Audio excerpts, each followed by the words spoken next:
Market Mantra. Market Mantra. Market Mantra. Market Mantra. Market Mantra.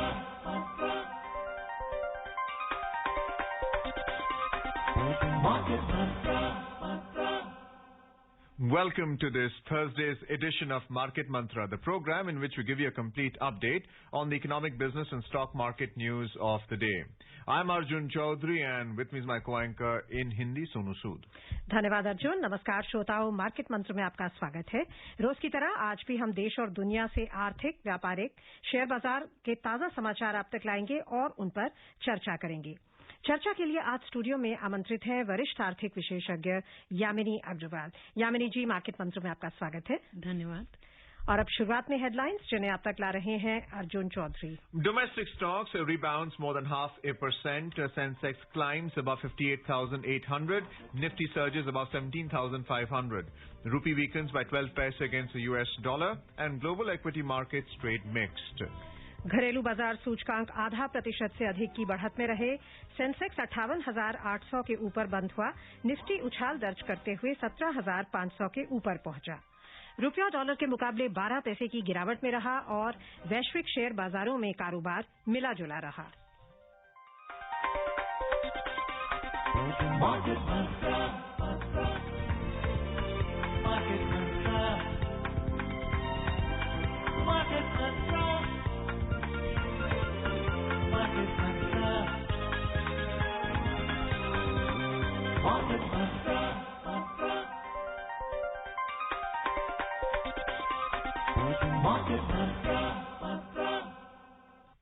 शुरुआत करते हैं share बाजार से। सेंसेक्स और निफ्टी आज आधा प्रतिशत से अधिक की तेजी में रहे। वैश्विक शेयर बाजारों से मिले जुले संकेतों के बीच दोनों सूचकांक बढ़त में रहे। सेंसेक्स 58,800 के करीब बंद हुआ और निफ्टी 17,500 के स्तर को पार कर गया। बंबई शेयर बाजार का सेंसेक्स 0.78% की तेजी से 454 अंक बढ़कर 58,795 पर बंद हुआ। नेशनल स्टॉक एक्सचेंज का निफ्टी भी 0.7% की वृद्धि से 121 अंक बढ़कर 17,536 पर बंद हुआ। विस्तारित बाजार की बात करें तो बीएसई मिड कैप सूचकांक 0.69% की वृद्धि में रहा और स्मॉल कैप सूचकांक में 0.87% की भारी बढ़त दर्ज हुई। Sensex and Nifty today climbed more than 0.5%. Both stock indices rose amid mixed cues from the global equity markets. Sensex closed near 58,800 level, while Nifty settled above 17,500 level. BSE Sensex climbed 454 points, 0.78% to trade at 58,795. The NSE Nifty also added 121 points, 0.7% to trade at 17,536. In the broader market at the BSE, the mid-cap index ended 0.69% up and the small-cap index surged 0.87%. In the Sensex pack, shares of 14 companies gained while 16 logged losses. Reliance Industries was the top gainer as it surged 6.1%, followed by ITC, which gained 1.5%. Infosys closed 1.5% up and Tech Mahindra added 1.2%. On the other side, IndusInd plunged 1.3%, Maruti and ICICI Bank tumbled 1.2%. Hindustan Unilever declined 1.1%. In sectoral indices, 15 out of the 19 sectors logged gains. Energy gained 4.5% and realty climbed 1.9%. Healthcare and telecom both gained 1.5%. On the other hand, capital goods fell 0.5% and auto slipped 0.4%. The overall breadth of the BSE trade was positive as shares of 2,082 companies gained, while 1,215 fell. Shares of 114 companies remained unchanged. रुपए की बात करें तो अंतर banking विदेशी मुद्रा बाजार में $1 के मुकाबले रुपया 12 पैसे की गिरावट से 74 रुपए 51 पैसे प्रति डॉलर के स्तर पर था।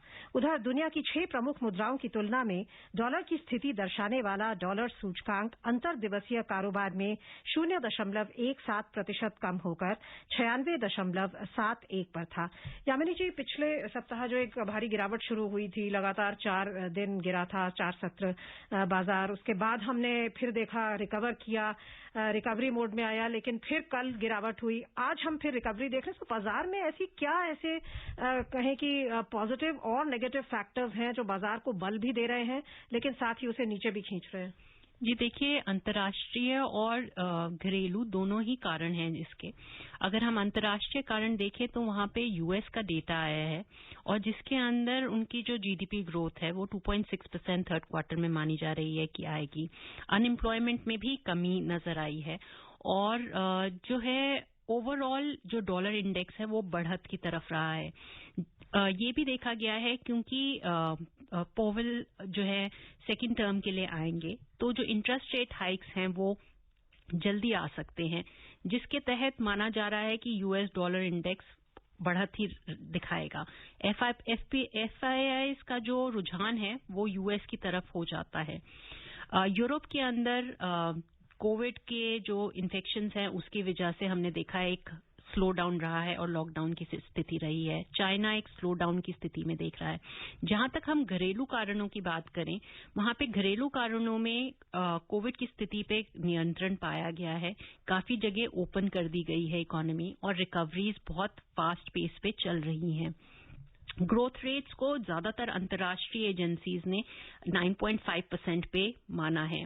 बाकी के इंडाइसेस भी पॉजिटिव हैं। इन्फ्लेशन भी काफी हद तक कंट्रोल है। जो चैलेंज रहता है वो एक क्रूड ऑयल प्राइसेस को लेकर के रहता है, मुद्रास्फीति के दर को लेकर के रहता है और अभी जो एग्रीकल्चर सेक्टर में जो रिफॉर्म्स को रिपील किया गया है उसके तहत लोगों की जो मान्यता है रिफॉर्म्स के प्रति कि वो चलेंगे, वो एक थोड़ा सा उसके ऊपर उनकी जो है उन्हें लगा है कि वो ऐसा नहीं होगा और प्रोटेस्ट भी जारी हैं। तो इन्हीं कारणों की वजह से ज्यादा वॉलेटिलिटी नजर आ रही है। So you spoke about tapering and the FII selling behavior right now in the markets, but also it has been the FNO expiry today. What are going to be the new positions? And more importantly, we see arbitrage positions of the FII at this stage. So they may be selling in India, but they could be buying, say, for instance, in the Chinese stock indices. So what is going to be the conduct of the FII in our markets in the new series? Because for the month of in the November series, the Nifty has shed 1.79% and Sensex has fallen by 2%. What is going to be the trend now? Well, overall, the FIIs will look in for a little bit of a portfolio change, primarily because the US dollar index is on a rise. Also, we do find that rupee and yuan among the Asian economies are a stable currency. And the emerging economies, as against all the other economies, India's performance has been much better. So they do have an optimistic view towards the Indian economy. But if you look at Wednesday, there has been a 5,000 crore outflow which is there. And we also look at how the FIIs can pull out given the dollar index gaining. But the macroeconomics for India is continues to keep India at the fastest growing economy with 9.5% GDP growth rate pegged. Also, all the other parameters in terms of reform like privatization, disinvestment are on a continuous process. Digitalization, e-commerce, also the IPO market is showing a very positive trend for the FIIs to continue to invest in the economy. The RBI stance towards the interest rates will hold the key as to where the FIIs would remain invested. FIIs जैसे आपने कहा कि उन्होंने थोड़ा सा pull back किया है and traditionally भी ईयर एंड पे जो FPIs का फ्लो है थोड़ा म्यूटेड हो जाता है, लेकिन जो रिटेल इन्वेस्टर्स हैं वो बहुत बड़ी तादाद में आए हैं पिछले 1.5 साल में भारतीय बाजार में और डोमेस्टिक इंस्टीट्यूशनल इन्वेस्टर्स का भी बिहेवियर कई बार डाइवर्जेंट रहा है FPIs से। इट्स नॉट एज इफ कि वो ब्लाइंडली फॉलो करते हैं FPIs के जो ट्रेंड होता है उसको। सो आपको लगता है कि रिटेल इन्वेस्टर्स और DII सेगमेंट में इतनी स्ट्रेंथ है कि अगर FPIs का आउटफ्लो होता भी है तो उसको वो ऑफसेट कर सके एंड बाजार में स्टेबिलिटी बनी रहे? जी देखिए, जितना भी सपोर्ट अभी प्रोवाइड किया जा रहा है वो रिटेल इन्वेस्टर्स और DIIs के थ्रू ही प्रोवाइड किया जा रहा है। जो डोमेस्टिक फाइनेंशियल इंस्टीट्यूशंस हैं या डोमेस्टिक इंस्टीट्यूशनल इन्वेस्टर्स हैं वो ओवरऑल सपोर्ट प्रोवाइड कर रहे हैं। वेडनेसडे को ही देखें तो 3000 करोड़ के आसपास उन्होंने निवेश किया है। अगर आप पिछले कुछ महीनों से और मार्च 2020 के बाद देखें, क्योंकि रिटेल इन्वेस्टर्स को इस स्टॉक मार्केट में रिटर्न्स मिले हैं, इसलिए काफी नए निवेशक जुड़े हैं और उन्होंने काफी जो है स्टॉक्स में निवेश किया है। IPOs की सक्सेस लिस्टिंग में या ओवर सब्सक्रिप्शंस में, चाहे वो ई-कॉमर्स के हों या वैसे हों, वो दिखाती है कि कितना रुझान रहा है इसके प्रति। और आईपीओस की आपने बात की तो पेटीएम का जो आईपीओ है उसकी लिस्टिंग बहुत डिसअपॉइंटिंग रही। आपको लगता है कि वो एक वन ऑफ केस था जहां पर शायद प्राइसिंग बहुत हाई थी एंड बाकी जो आईपीओज अभी लाइंड अप हैं, एटलीस्ट 10 कंपनीज अगले कुछ हफ्तों में 20,000 करोड़ रुपए की कुल राशि उगाने की उनका प्लान है। आपको लगता है कि आईपीओस को, जैसा आप कह रही हैं कि अभी तक बहुत अच्छा रिस्पांस मिला है, ब्रॉडली स्पीकिंग वही रुझान रहेगा? जी, मार्केट्स ओवरऑल स्टॉक को वैल्यू करती हैं और उनकी इंट्रिंसिक वर्थ के बेसिस पे ही आईपीओ के ओवर सब्सक्रिप्शंस होते हैं या अंडर सब्सक्रिप्शन रहते हैं। पेटीएम का आईपीओ माना जा रहा है कि काफी ओवर वैल्यू था, इसलिए वह उस तरीके से सब्सक्राइब नहीं हुआ जितनी उसकी उम्मीद थी। ऐसे बहुत सारे ई-कॉमर्स के आईपीओज आए जिनको ओवर सब्सक्रिप्शन मिला उसी के दौरान, जिसको हम देख के कह सकते हैं कि मार्केट्स में एक पॉजिटिव बॉयंसी रही है। In today's market, if you look at the driver for the market going up for Nifty and Sensex has been Reliance Industries. It went up by almost 6.5%, and that's almost 85% of the Nifty 50 gains today in the market. What has led to that rise? Because it was pulled down because of negative news regarding Saudi Aramco not buying into the 20% stake into Reliance Industries. Has there been a buyback by Reliance Industries, or has it been the retail investor, the domestic institutional investor who has shown an interest in this company? Well, overall, this company again remains one of the key companies which does make the movements to the Sensex. And overall, the company's actions have been one of the prime reasons where there has been an upliftment. Yes, due to certain factors, there have been downside which was observed, which also did result in the Sensex movement going down. But again, its movement towards the upward side has led to the Sensex going up. Is it sustainable, this market going up, because it fell yesterday? The FIIs were the net sellers, the DIIs were the net buyers. We don't have the provisional data for today, but is a gain likely to meet the support from the buying side? Well, yes. Overall, the fundamentals of many companies, as sustained by the investors for their future, has been, in a positive direction. And because they look at the fundamentals of these companies, these big weight companies usually do get a lot of investors' interest in them, and they do move the markets overall. अभी आपने RBI की monetary policy की बात की थी कि उससे भी काफी इम्पैक्ट आएगा बाजार पर। अगले सप्ताह ही मॉनेटरी पॉलिसी आने वाली है, 4 से 6 दिसंबर में मीटिंग है। क्या कहेंगे आप, जो इन्फ्लेशन को लेकर वर्ल्ड वाइड फियर्स हैं और हमारी भी WPI काफी, होलसेल प्राइस इंडेक्स काफी हाई है, क्रूड ऑयल के प्राइसेस हाई है, at the same time domestic level पर एक्साइज ड्यूटी कट किया गया है, पेट्रोल और डीजल पे वैट भी घटाया गया है, और जो कंज्यूमर प्राइस इंडेक्स है वो विद इन आरबीआई रेंज है। सो इस पूरे सिनेरियो को देखते हुए आपको क्या उम्मीद है, आरबीआई से किस तरह की अनाउंसमेंट्स हो सकती हैं लिक्विडिटी और इंटरेस्ट रेट्स और गाइडेंस को लेकर? जी देखिए, जहां तक आरबीआई ने मेंटेन किया है, एक अकोमोडेटिव स्टैंस मेंटेन किया है इकोनॉमिक रिकवरीज को पूरी तरीके से सपोर्ट देने के लिए, और जो फिस्कल स्टिमुलस दिया गया था कोविड पेंडेमिक को जो है उसको ओवरकम करने के लिए, वहां पर कोशिश यही की गई है कि इन्फ्लेशन को भी टारगेटेड लेवल्स में रखा जाए। पर क्योंकि सप्लाई चेन बॉटलनेक्स रहे हैं और क्रूड ऑयल प्राइसेस काफी हाई गई हैं सप्लाई रिडक्शंस की वजह से, खासतौर पे ओपेक की वजह से, वहां पे हम इन्फ्लेशनरी प्रेशर्स ज्यादा देख रहे हैं। स्ट्रैटेजिक ऑयल रिजर्व्स अब ऑफलोड हो रहे हैं यूएस के द्वारा, इंडिया के द्वारा। अगर रशिया और सऊदी अरेबिया भी करते हैं तो हम क्रूड ऑयल प्राइसेस में कमी देख सकते हैं। ओपेक भी अपने डिसीजन को लेकर के रिव्यू कर सकता है, जिसका असर हमारी इकोनॉमी पे भी पड़ेगा। पर जो खासा असर हमें मॉनेटरी पॉलिसी में रेट चेंज का होगा, वो ये देखना होगा कि वो अलाइन होगा यूएस फेड के स्टांस के लेकर के कि वो किस डायरेक्शन में जाता है और कब इंक्रीज करते हैं अपने रेट, ताकि रेट डिफरेंशियल बना रहे, ताकि जो है नेशनल इंटरेस्ट में जो इन्वेस्टर्स हैं उनका इंटरेस्ट इकोनॉमी में रहे और वो जो डिफरेंशियल्स हैं वो हमारी इकोनॉमी को एडवर्सली इफेक्ट ना करे।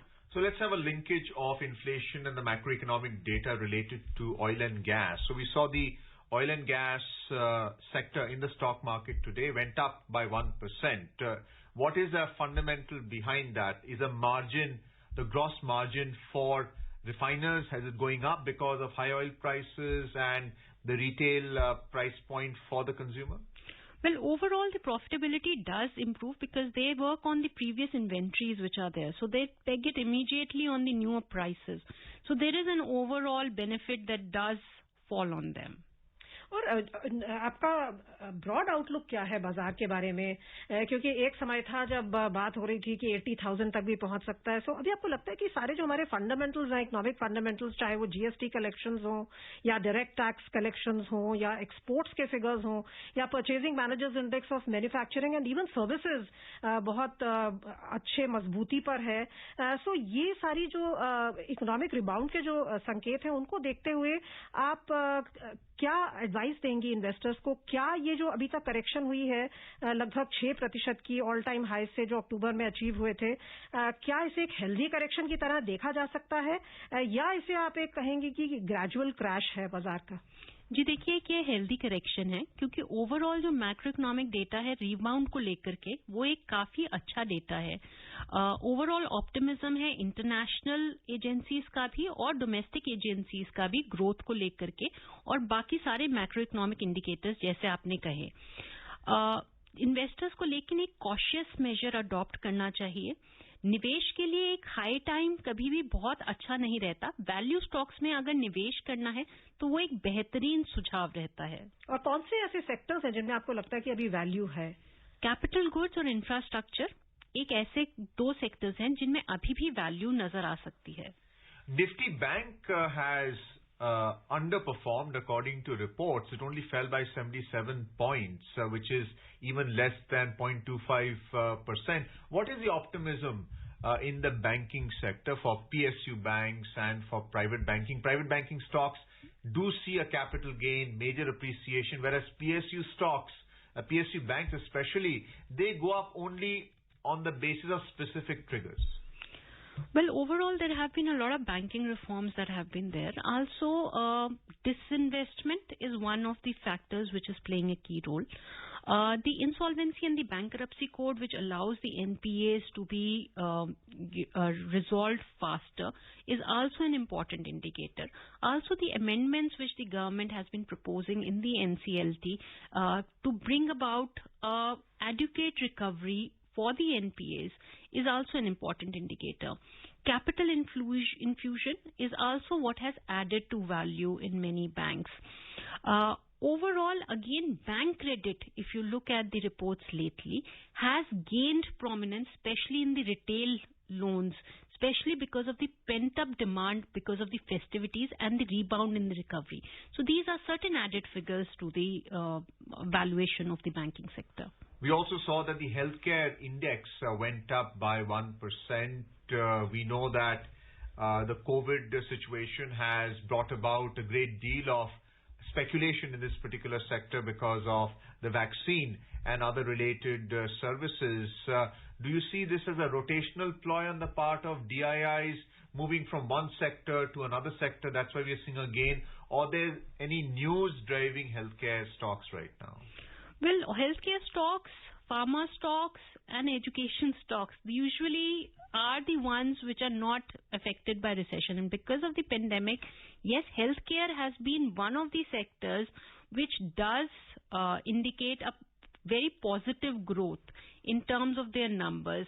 And that does add on to the value of many investors in their stocks. अभी आपने बोला था कि डॉलर इंडेक्स में अपवर्ड ट्रेंड है. इनफैक्ट आज तो थोड़ा सा उसमें गिरावट आई है, लेकिन आप एक्सपेक्ट कर रही हैं कि ओवरऑल डॉलर इंडेक्स एक तेजी में रहेगा. सो इसका क्या डायरेक्ट कॉरलरी होगा कि रुपये में हम डिप्रिसिएशन के लिए तैयार रहें, या जो हम काफी समय से देख रहे हैं 74 के आसपास स्टेबल है, ये स्टेबिलिटी आपको लगता है कि बनी रहेगी रुपये में? जी, ओवरऑल स्टेबिलिटी बनी रहेगी, क्योंकि जो मैक्रो इकोनॉमिक इंडिकेटर्स हैं वो स्ट्रांग हैं. और ये भी माना जा रहा है कि अगर फेड इंक्रीज करता है अपने इंटरेस्ट रेट्स और US macro economic data strong भी आता है, इंडिया का मैक्रो इकोनॉमिक डेटा उसको साइमल्टेनियसली सपोर्ट करता है. At the same time interest rates follow on होंगे, जिसके तहत इंटरेस्ट डिफरेंशियल्स भी एफआईआईज को मूव नहीं करना चाहिए, जिसकी वजह से इफेक्ट जो है रुपये पे नहीं नजर आना चाहिए. यामिनी जी, जो आजकल बहुत बात हो रही है डिजिटल करेंसी की, आरबीआई डिजिटल करेंसी और ऑफ कोर्स क्रिप्टो करेंसीज का जो डेंजर है उसके बारे में बहुत बातचीत हो रही है. क्या लगता है आपको, कितनी संभावना आपको दिखाई देती है कि आरबीआई डिजिटल करेंसी जल्दी ला सकता है, और किस तरह का बदलाव आएगा कंज्यूमर्स के लिए, बैंक्स के लिए? देखिए, डिजिटल करेंसी का माहौल बन रहा है जिसके अंदर काफी हद तक डिस्कशंस चल रहे हैं और डिस्कशन पेपर्स आ रहे हैं. अभी पूरे तरीके से फ्रेमवर्क नजर नहीं आया है, पर वो कोशिश कर रहे हैं कि डिजिटल करेंसी लाई जाए.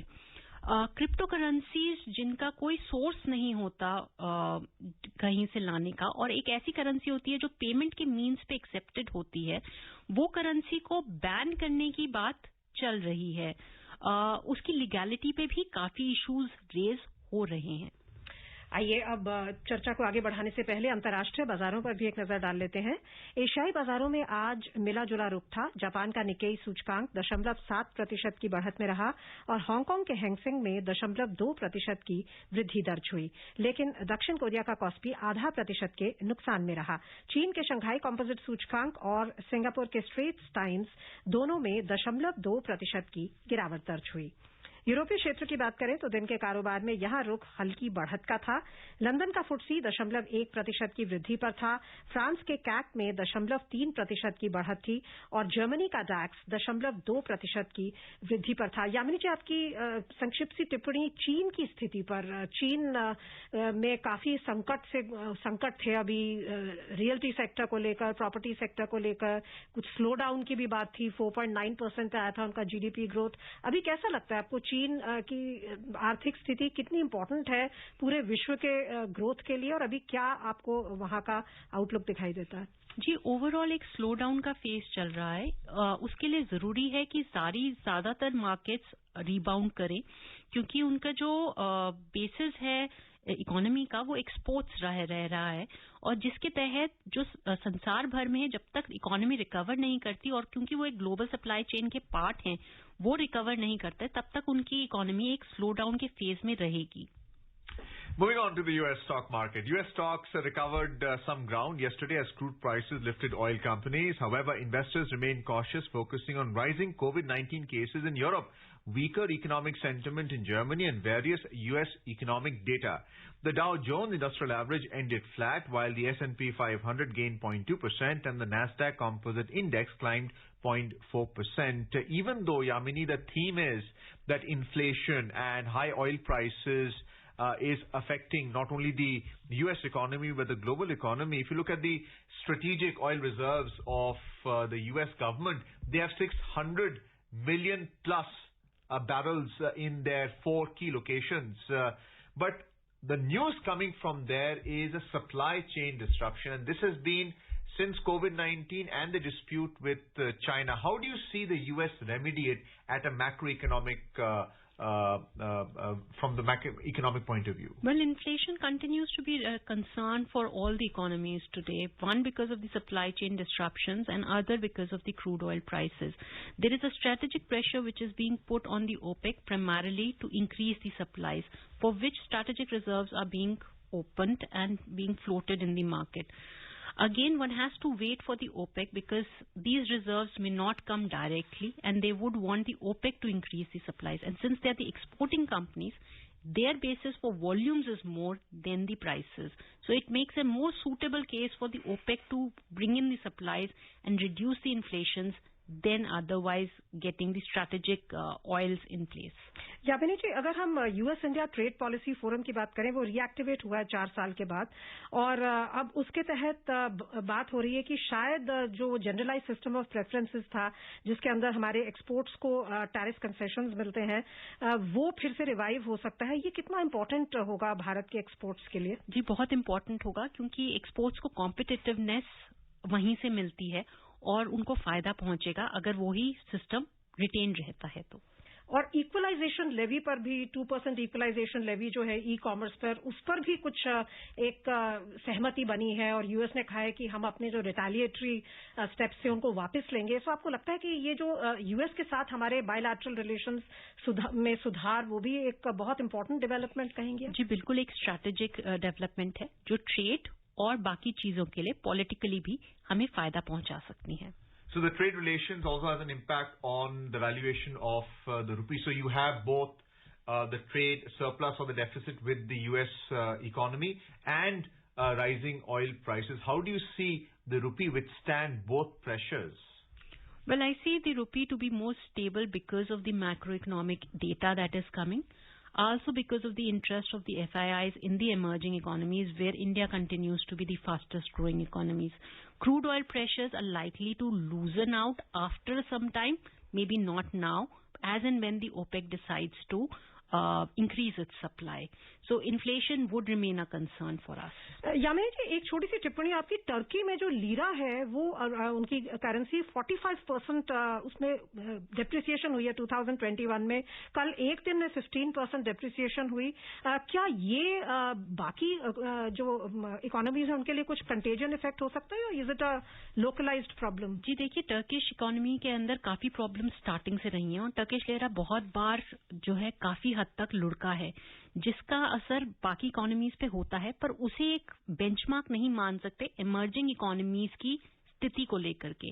तो बाकी इमर्जिंग इकोनॉमीज में जैसे मैंने पहले भी कहा, चाइना का यॉन और इंडिया का रुपी एक मजबूत करेंसीज में माना जाता है. Let's have a look at the oil market. Oil prices today fell slightly as investors awaited response on major oil producers to the emergency crude release by major consuming countries designed to cool the market. In intraday trade, Brent crude was trading around $82.20 per barrel, while WTI crude prices were at $78.20 per barrel. Yamini, as far as India's strategic oil reserves are concerned, there's been an announcement that almost 35 to 38 million barrels is going to be released into the market to offset this rise in prices. Again, the pressure on pricing, spot market and the rupee for the next month because OPEC Plus is yet to take a decision. There would be pressures on rupee and there would be pressures on the inflation. आइए अब चलते हैं कीमती धातुओं की ओर. अंतर्राष्ट्रीय बाजारों में तेजी के अनुरूप मल्टी कमोडिटी एक्सचेंज में दिसंबर में आपूर्ति वाले सोने का मूल्य 60 रुपए की बढ़त से 47,500 रुपए प्रति 10 ग्राम पर था. दिसंबर में आपूर्ति वाली चांदी भी 360 रुपए की बढ़त से 63,000 रुपए प्रति किलो पर थी. न्यूयॉर्क मर्केंटाइल एक्सचेंज में सोना मामूली तेजी के साथ $1,793 प्रति आउंस पर था.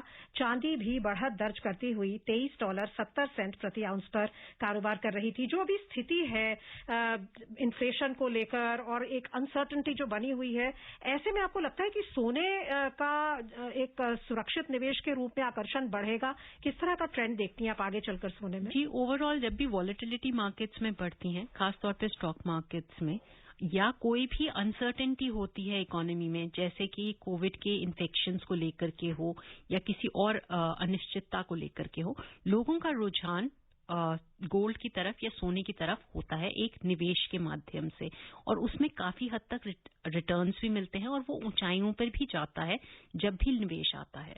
और अभी शादी का सीजन है तो भारत के लिए और भी एक फैक्टर है. फेस्टिव रीजंस की वजह से खासतौर से अक्टूबर से दिसंबर में काफी डिमांड गोल्ड के लिए आती है. हम चर्चा को और आगे नहीं बढ़ा पाएंगे, समय इजाजत नहीं दे रहा. बहुत बहुत धन्यवाद यामिनी जी. धन्यवाद. And before we close, a reminder of the headlines. Domestic stocks rebounds more than 0.5%. Sensex climbs above 58,800. Nifty surges above 17,500 level. Rupee weakens by 12 paise against the US dollar, and global equity markets trade mixed. And that's it in this edition of Market Mantra for now. Goodbye.